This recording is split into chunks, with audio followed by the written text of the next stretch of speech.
ময়মনসিংহের গফরগাঁও উপজেলার যশোরা ইউনিয়নে আওয়ামী লীগ শাসনামলে বিএনপি নেতার বাড়িতে হামলা, ভাঙচুর, লুটপাট, অগ্নিসংযোগে ক্ষতিগ্রস্ত পরিবারকে দেখতে যান গফরগাঁও মা, মাটি ও মানুষের নেতা এবি সিদ্দিকুর রহমান। সোমবার দুপুর ৩টার দিকে উপজেলার যশোরা ইউনিয়নের ৮ নং ওয়ার্ডের বারুল গ্রামের সাবেক ছাত্রনেতা মোহাম্মদ নুরুল ইসলাম মণ্ডলের বাড়িতে ক্ষতিগ্রস্ত পরিবারকে দেখতে যান। গফরগাঁও উপজেলা বিএনপির আহ্বায়ক এবি সিদ্দিকুর রহমান বলেন, সন্ত্রাসী দুর্নীতিবাজদের আমাদের দলে কোনো ঠাঁই নেই।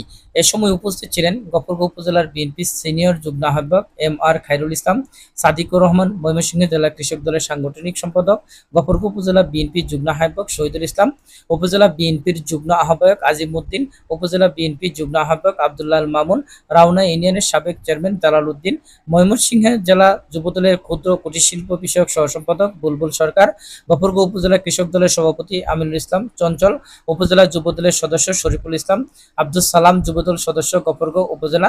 আরও উপস্থিত ছিলেন বিএনপি এবং অঙ্গ সহযোগী সংগঠনের সর্বস্তরের সমর্থক ও এলাকাবাসী। মোহাম্মদ নুরুল ইসলাম মণ্ডল বলেন, ২০১৪ সালে আমার বাড়িঘর লুট করে এবং আগুন ধরিয়ে দেয়। এই আগুন প্রায় ৫ দিন যাবৎ স্থায়িত্ব হয়, কারণ গফরগাঁও থেকে কোনো ফায়ার সার্ভিসের গাড়ি ঢুকতে দেওয়া হয় নাই। রাস্তায় আটকানোর কারণে সম্পূর্ণ বাড়িটি পুড়ে ছাই হয়ে যায়। শুধু রাজনীতির প্রতি হিংসায় এই অগ্নিসংযোগ, ভাঙচুর ও লুটপাট করে সর্বস্ব নিয়ে চলে যায় বলে নুরুল ইসলাম মণ্ডল সাংবাদিকদেরকে জানান। এই ঘটনায় মামলা করার পরামর্শ দেন উপস্থিত নেতৃবর্গ। তাই আমি আপনাদেরকে অনুরোধ করব, শান্তি শৃঙ্খলা বজায় রাখেন, যাতে আমাদের মধ্যে আর কোনো বিভেদ, আপনাদের মধ্যে কোনো বিভেদ সৃষ্টি করবেন না। আর একটা কথা হলো কি, আমি সাধারণভাবে বলে যাই, যারা সাধারণভাবে আওয়ামী লীগের ভোটার, যারা কোনো অন্যায় করে দেয়, এদেরকে আপনারা সবাই মিলে ক্ষমা করে দেবেন।